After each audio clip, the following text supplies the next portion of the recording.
विधानसभेची हवा साळशिंगे गावात पाटील गटातील कार्यकर्ते यांचा घेतलेला आढावा। यामध्ये विविध प्रश्नांवर बोलताना साळशिंगेतील ग्रामस्थ। तुमचं नाव काय?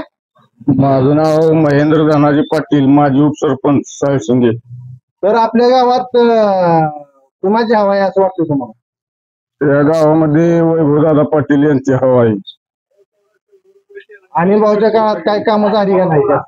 अनिल भाऊंच्या काळात कामं झाली, पाण्याचं टेंबूचं वगैरे काम झालं। टेंबूचं बी काम असं अनिल भाऊंनीच केलं असा काही विषय नाही।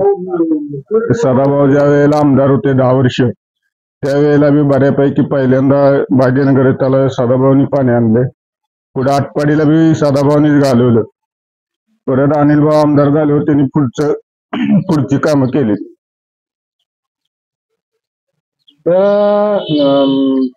दुसरा प्रश्न असा आहे, तुम्हाला गावासाठी कशाचा प्रश्न भेडसावत आहे? आरोग्याचा की रोजगाराचा? असं काय वाटतं तुम्हाला, काय हवं आहे? तसा रोजगाराचा प्रश्न महत्वाचा आहेच।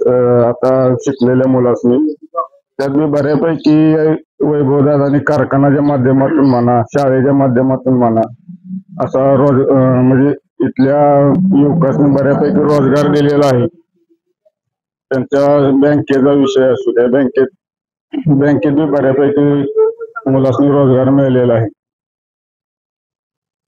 धन्यवाद। नमस्ते, तुमचं नाव काय? माझं नाव संपत राजाराम जाधव। तुम्हाला विकासाबद्दल काय वाटतंय?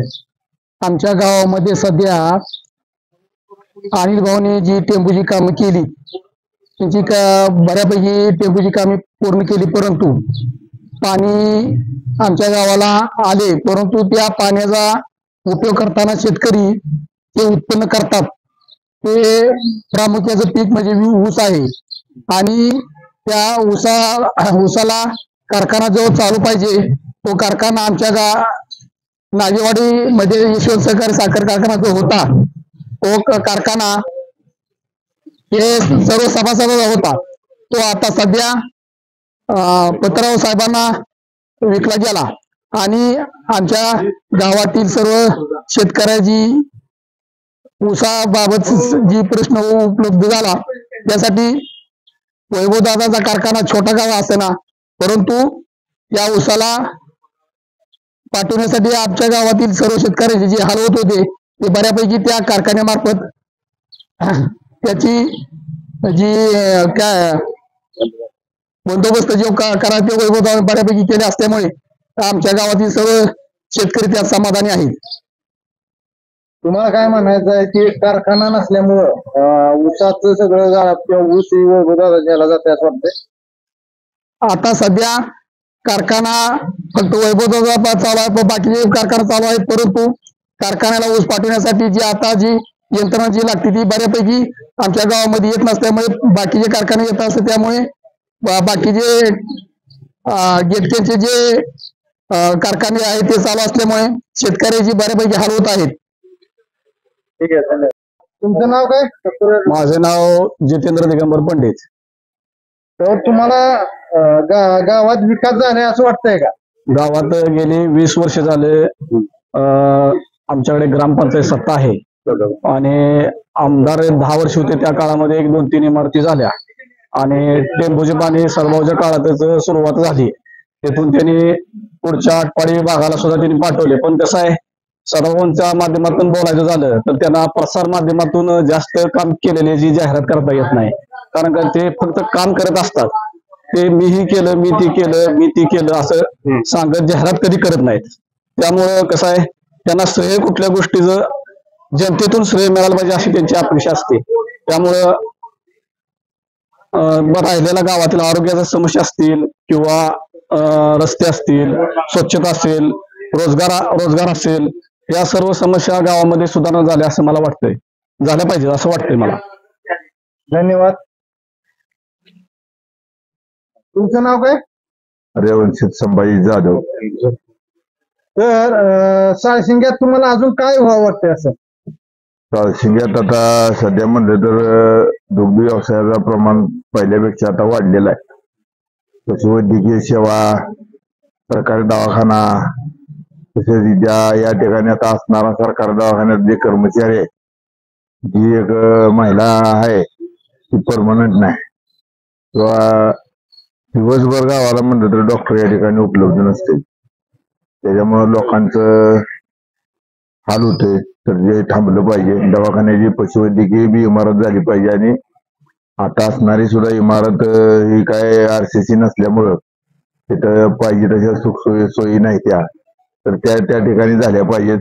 ही ग्रामस्थांच्या वतीनं आमची एक प्रामुख्यानं मागणी आहे. तसेच गावासाठी सौर ऊर्जेचं असं एक मोठं सबस्टेशन या गावाला व्हावं अशी एक अपेक्षा आहे. आणि गावचा शेतकऱ्याचा जो प्रश्न आहे तो विजेचा जो मोठा प्रश्न आहे तो या समस्येतनं सुटावा आणि शेतकऱ्याला दिवसाची किमान एक 10 तास वीज मिळावी ही एक माफक अपेक्षा सर्व ग्रामस्थांच्या वतीनं माझी वैयक्तिक आहे. असं म्हणलं तर काय अवघड ठरणार नाही. ज्या वेळेला ट्रान्सफॉर्मर जळलेला आहे असल्या अडचणीचा विषय येतो त्यावेळेला खरोखर लोकांचा इतका हाल होतोय की बोलायचं काम नाही, इतका हाल होतोय. त्या बाबतीत म्हणाल तर वैभवदादांनी बऱ्यापैकी ऍडिशनल ट्रान्सफॉर्मर बी दिले. पुन्हा लोकांच्या काही समस्या ज्या होत्या त्या सुद्धा सोडवण्यासाठी त्यांनी प्रामुख्यानं काम केलेलं आहे. वैयक्तिक ज्यावेळेला माझं भगीरथवरलं कनेक्शन कट केलं त्यावेळेला त्यांनी वैयक्तिक स्वतःच्या माझ्या नावावर मला ऍडिशनल ट्रान्सफॉर्मर 4.5 लाखाचा मंजूर करून दिला होता. आज रोजी सुद्धा त्याचं पत्र माझ्यापाशी आहे. आणि त्यांनी तो मंजूर करून दिला असताना सुद्धा मी स्वतः वैयक्तिक जरी झालं तरी 10,000 रुपये खर्च करून तोच ट्रान्सफॉर्मर बाबा गावातील लोकांना त्याचा उपयोग कसा होईल त्याच्यासाठी मी तो ट्रान्सफॉर्मर आणून मशानभूमीत ऍडिशनल डीपी मी करून घेतला. आणि उलट स्वतःच माझंच कनेक्शन आज त्या डीपीवर नसताना सुद्धा ती व्यवस्थित चाललंय. त्यामुळे बऱ्यापैकी विरोधक असले तर ती सुद्धा त्यावेळेला समाधानी झाली तर झाली. धन्यवाद. तुमचं नाव काय? नमस्कार. तुम्हाला प्रथम माझं नाव सलीम मुल्ला, माझं गाव साळशिंगे, तालुका खानापूर, जिल्हा सांगली. अनिल भाऊच्या या कामाबद्दल आणि अनिल भाऊने जे काम केलं त्याबद्दल समाधानी आहात? आहे की भरपूर प्रमाणात आम्ही समाधानी आहे. काय वाटतं तुम्हाला पाणी आणल्याबद्दल काय म्हणजे याचं मूळ कारण हे असं आहे की खानापूर तालुका हा खानापूर आटपाडी मतदारसंघ हा कायम दुष्काळग्रस्त हा कलंक होता. आणि या कलंकाला पुसण्याचं काम माननीय आमदार अनिल भाऊ बाबर यांनी आपलं संपूर्ण आयुष्य त्यांनी पाणी आणि माझा शेतकरी बांधव याच्यावरती त्यांनी संपूर्ण आयुष्य वेचलं. आणि त्यांनी आपल्या लास्टच्या श्वासापर्यंत त्यांच्या जीवात जीव होता तोपर्यंत किंबहुना तुम्ही आपल्या विद्यमान कलेक्टरांची एक बाईट पाहिली असेल की कलेक्टर त्यांना अंतिम वेळेला ज्यावेळेला ते दवाखान्यात सांगितले होते त्यावेळेला त्यांना भेटायला गेले त्यावेळेला सुद्धा त्यांनी इशारा केला की माझं जे काम आहे 6वा टप्पा टेंबू योजनेचे एकूण 6 टप्पे 6वा अ आणि ब असे 2 टप्पे पूर्ण होईपर्यंत त्यांनी पाण्यासाठी आयुष्य वेचून घेतलं.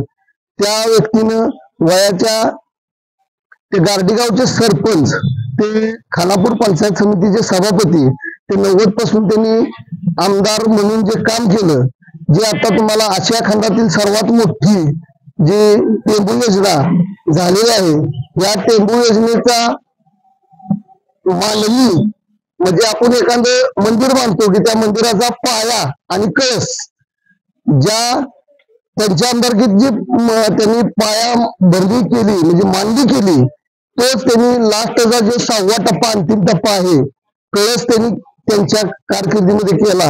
आणि त्यामुळं आमच्या या खानापूर आटपाडी तालुक्यात जो दुष्काळाचा कलंक होता जे आम्हाला कुणाला म्हणजे गावात कोणत्याही गावात गेलो तर कुठेतरी वडा आहे तिथेच कुठेतरी अर्धा एकर ऊस दिसणार बागायत दिसणार. परंतु आता जर तुम्ही खानापूर आटपाडी आणि त्या परिसरात गेला तर जिकडे नजर फिरवल तिकडे तुम्हाला बागायत दिसेल, ऊस दिसेल, डाळिंब दिसतील, द्राक्ष बागा दिसतील. पळशी बानूरगड सारखा जे बहिर्जे नायकांची समाधी आहे या ठिकाणी कुणालाही वाटलं नव्हतं की एवढ्या उंचीवरती कृष्णेचं पाणी जाईल. आमच्या गावात रेवणशिताच्या पदपर्शाने पावन झालेले साळशिंगे नगरीतून जी भाकणूक चालू होती या रेवणशिताच्या रेणावीला तिथं पाणी जाईल असं कुणालाही कृष्णेचं पाणी जाईल असं वाटलं नव्हतं. असं अशक्य काम माननीय अनिल भाऊंच्या माध्यमातून झालेलं आहे आणि आम्ही त्यांच्या कामावरती संपूर्ण समाधानी आहे. अन्यथा अनिल भाऊ सारखा नेता जर आम्हाला लाभला नसता तर आमच्या या परिसरातील लोकांना ऊस तोडण्यासाठी किंवा किंबहुना अजून काही काम करण्यासाठी लोकांना बाहेर जावं लागलं असतं.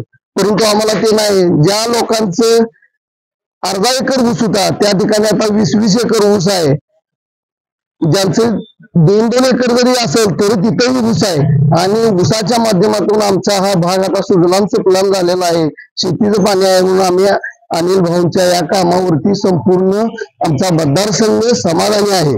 दुसरा असा प्रश्न आहे, काय तुमच्या गावातील व्यक्तीने असा प्रश्न उपस्थित केला, पाणी फक्त देऊन काही फायदा नाही, पाणी दिलं तर त्या ऊस घालायचा कुठं हा प्रश्न पडलाय. जो कारखाना होता त्यांचं म्हणणं आलं कारखाना होता तो पण दुसऱ्याने घेतलाय यशवंत कारखाना. मग ते याच्याबद्दल काय म्हणाल? पूर्ण मतदारसंघाला माहित आहे की त्या कारखान्यासाठी अनिल भाऊंनी पुण्यापासून मुंबईपासून दिल्लीपर्यंत केस केलंय. असा खानापूर तालुक्यातला एक बी बायका लाल कुठला नेता नाही की ते कारखाना वाचवण्यासाठी फुलं आणलाय. एकमेव वन मॅन आर्मी आहे. अनिल भाऊंनीच तो कारखाना सभासदाचा राहावा, सभासदांच्या मालकीचा राहावा म्हणून त्यांनी अखेरच्या श्वासापर्यंत लढलेलं आहे. धन्यवाद. नमस्कार, तुमचं नाव काय? मी किशोर धर्माधिकारी साळशिंगे. तर काही तुमच्या ग्रामस्थांनी असा प्रश्न उपस्थित केला की रोजगार उपलब्ध नाही, त्याबद्दल तुम्ही काय म्हणा?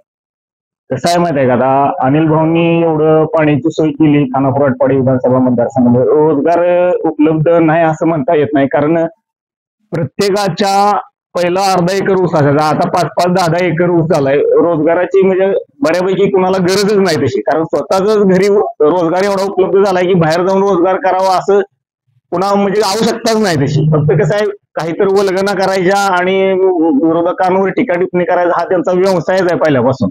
त्यामुळे मला तर ह्यांचा प्रश्न आहे तो पूर्णपणे चुकीचा आहे. रोजगार भरपूर उपलब्ध झालाय. आता रोजगार उपलब्ध होणं म्हणजे ज्या त्याच्या किती मानसिकता आहे व्यवसाय करण्याची किंवा रोजगार उभा करण्याची, ही ज्या त्याचा प्रश्न आहे. त्यांच्या त्या मानसिकताच नाही रोजगार आहे म्हणून, त्यामुळे ती असला जरी रोजगार तर ती नाहीच म्हणणार. दुसरा एक प्रश्न असा आहे, पाणी आलं परंतु शेतकऱ्याच्या मालाला भाव नाही, याबद्दल तुम्ही काय बोलता? तसं काय आता त्याच्याबद्दल मी जास्त नाही बोलू शकत कारण त्याला मला जास्त माहिती नाही त्याची, त्यामुळे मी काय जास्त उत्तर देणार नाही. धन्यवाद, आभार आहे. माझं एक असं खानापूर आटपाडी विधानसभेतील विधान मतदारसंघातील सर्व जनतेला आव्हान आहे की आपल्यावर भाऊंनी पाणी रूपी जे कर्ज किंवा ऋण आज झालेलं आहे, आज ते फेडण्याची वेळ आपल्याला आलेली आहे. ती सुहास भायांना आमदार करून ते ऋण फेडण्याची वेळ आपल्याला आली असं माझं वैयक्तिक मत आहे. तुमचं नाव काय? माझं नाव संतोष देवकर, गाव साळशिंगे. तुम्हाला काय वाटतं, सारखीत रोजगार आलाय असं वाटतंय? रोजगाराचा विषयच राहिला नाही. या पाण्यामुळे प्रत्येकाच्या घरात 2-2, 3-3 गाय आहेत. ऊस जवळजवळ 7-8 एकर ऊस झालाय. त्यामुळे दुसऱ्याच्या ठिकाणी काम करायची काही गरजच नाही. आणि ती चौथी गोष्ट जर बघायला गेलं तर आज आपल्याकडे ढबू, टोमॅटो, कोबी सारखे विषय आले. तिथे जरी रोजगारानं जरी कामाला गेलं तर तिथे 700 आणि 800 रुपये हजरी आहे. त्यामुळे रोजगाराचा विषयच येत नाही आपल्या तालुक्यात तरी. आणि काम करायची मानसिकता आमच्या घरातल्या घरातच आहे. त्यामुळे काय तो भाग झाला रोजगाराचा, परंतु शेतकऱ्याच्या शेतात माल आहे, मालाला भाव भेटत नाही, याबद्दल काय बोलतात? हे आता शेवटी कसं आहे, ते मंत्रालयाच्या पुढे आपण काय करू शकत नाही. तो काय प्रश्न आपला नाही, सगळ्या शेतकऱ्यांचा आहे. आता तो विषय सगळा कॅबिनेट मध्ये मांडला पाहिजे, कृषी मंत्र्याला भेटलं पाहिजे. शेवटी आता कसं झालंय, प्रत्येक मधल्या फळीमधली जी लोक आहेत ते असल्यामुळे भाव भेटत नाही. नाहीतर बाकीच्या ठिकाणी भाव आहे बऱ्यापैकी. आपल्यासारख्या जनसामान्य लोकांना 80-90 रुपये किलोने भाजी घ्यायला भेटते, पण शेतकऱ्याच्या बांधावरनं तुम्ही 10 आणि 20 रुपयाने घेतो. का घेतोय? कारण की त्यांना माहिती आहे, व्यापारी आला तर त्याला माहिती आहे हा काय माल काय कचरा डब्यात टाकत नाही, 10 रुपयाने 10 रुपयाने. त्यामुळे हमी भाव भेटत नाही. धन्यवाद.